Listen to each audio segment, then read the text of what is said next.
Hello guys, how's it going? AlexTheGrumpyOne here. I hope you're well. Today we got a quick video on the Audi Q3. So this is my new daily, and the first video I'm doing is the LED upgrade.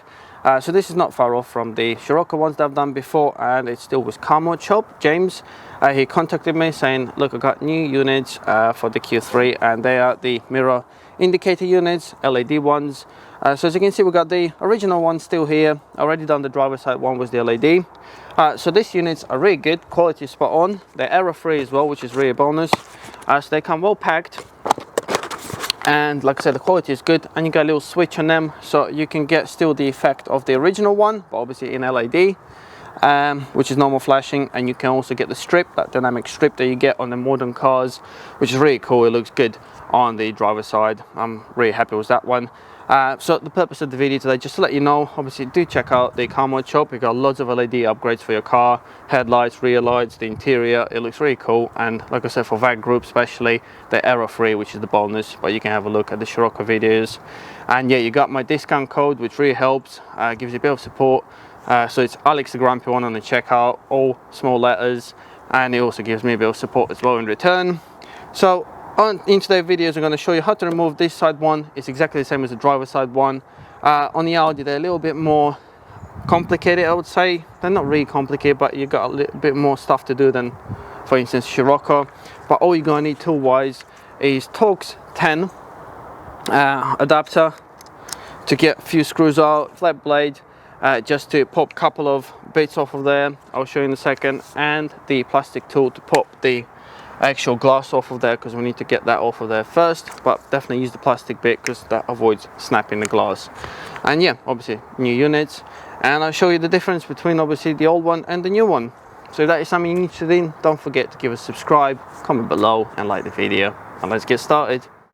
Okay, so we're going to start with popping the mirror out of there. So be careful, please. Use the plastic tools, just lever it a little bit, don't push it too much, get it behind there.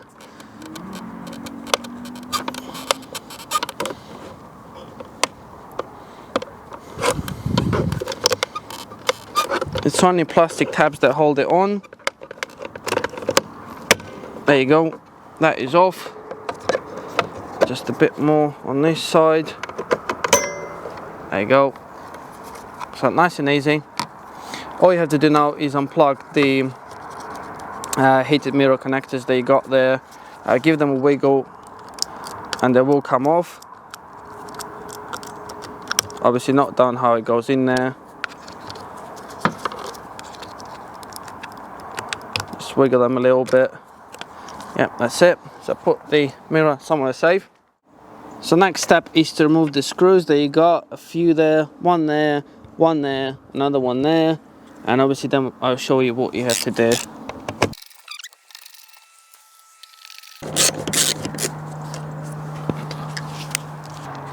So you will need to separate the white part from the black part there, which is a little bit tricky. You need some plastic tools or a screwdriver.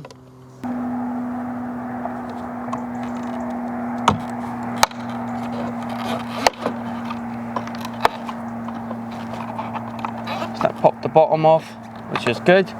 The next step, you're going to need a flat blade screwdriver mainly to push the tabs in. So there's one tab there and the other one tab there, so there's a hole for it. So if you lift it up a little bit and push it in the same time, it will start coming out. Like I said, you can spray build WD-40 to make it a bit easier. So push the tabs in. As you can see, it start going up already. So you just need to make sure that it's free. So on this side, like I said, you just get the screwdriver there, just make sure you don't damage anything, and just lever it up a little bit. There you go. It starts coming up.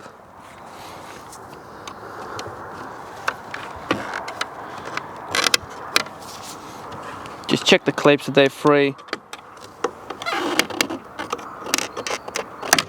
There you go. That's off. Once this is free, so you can move this a little bit if it's in the way, or you can take it out by removing the screw in the middle, but it does clear off. So just get it up, and obviously now you got the plug they need to unplug. I'll show you how it works in a second. you lift a little tab there and pull the plug out. Nice and easy. There's a tab there that you need to lift up a little bit, it comes out. So now we've got left one screw in there, and spray WD-40 around this area and that area there, because we need to push the unit out. So get the last screw out of there. Already sprayed WD-40 around this area and there. So let's get the last one out.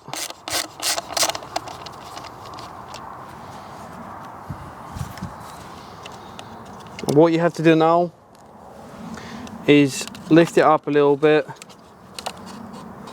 and you also got a tab there that's holding it in, so you need a screwdriver there and start pushing it out. And this is why I told you WD-40 will help, because it helps this bit coming out easier, because it's a bit of a pain. So give it a wiggle, get a screwdriver in there, pry it off a little bit. There you go. As you can see, the unit starts sliding out already. Now if you don't spray WD-40, you can snap this little bit at the end, so just keep pushing it.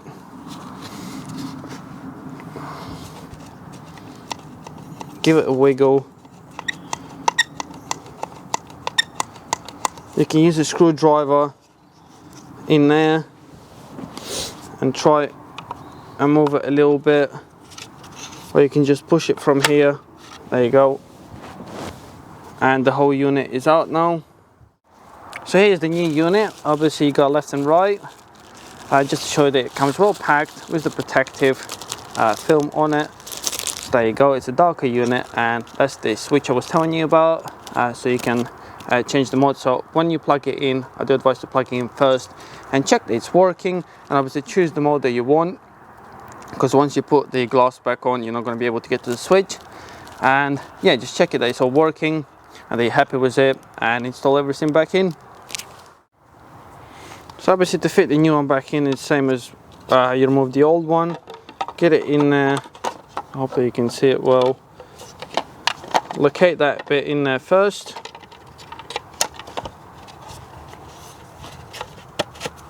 There you go. Just guide it in the hole first.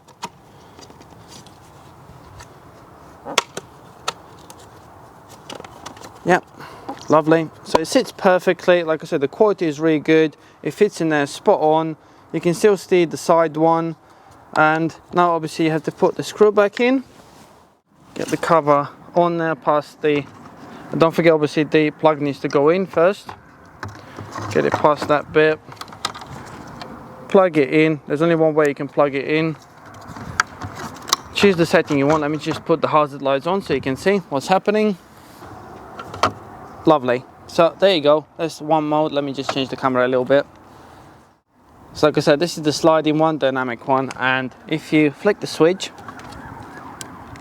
it goes back to normal mode. So I want to leave it on dynamic. I like the way it looks. Don't forget that you need to have the connectors coming in here as well. Don't jam them in there. So that's nice and clear. Switch goes to the right. I usually put it there.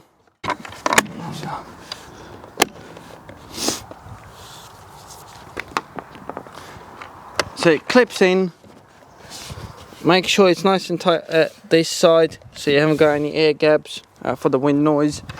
So that's all clipped in. You can give it a tap. That's all looking good. Don't forget to pop the bottom plastic bit. Just pull it out a little bit and push it back in, so it's nice and even on there. And now we've got the 3 screws to put back together.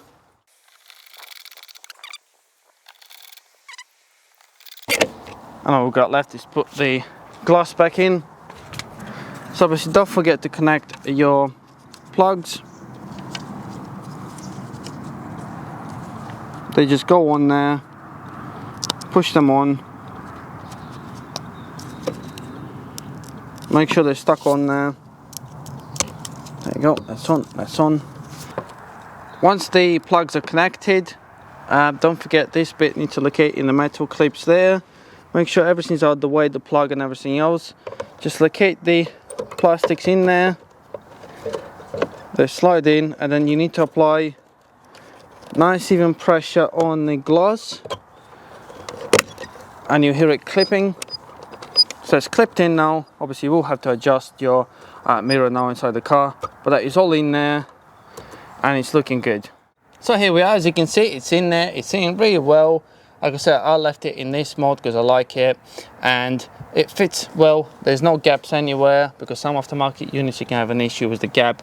But yeah, it's working really well. And like I say, it's not that hard to do it. I know you need some tools and it's a bit more complicated than some other cars with the cover going off and on. But yeah, as you can see, spot on, happy with it. Quality is good. Don't forget, the link is in the description below. The website is there. Don't forget to use my discount code, please. AlexTheGrumpyOne with small letters. And that is pretty much it, guys. I hope you enjoyed it. Have a good day and I'll see you soon. Bye.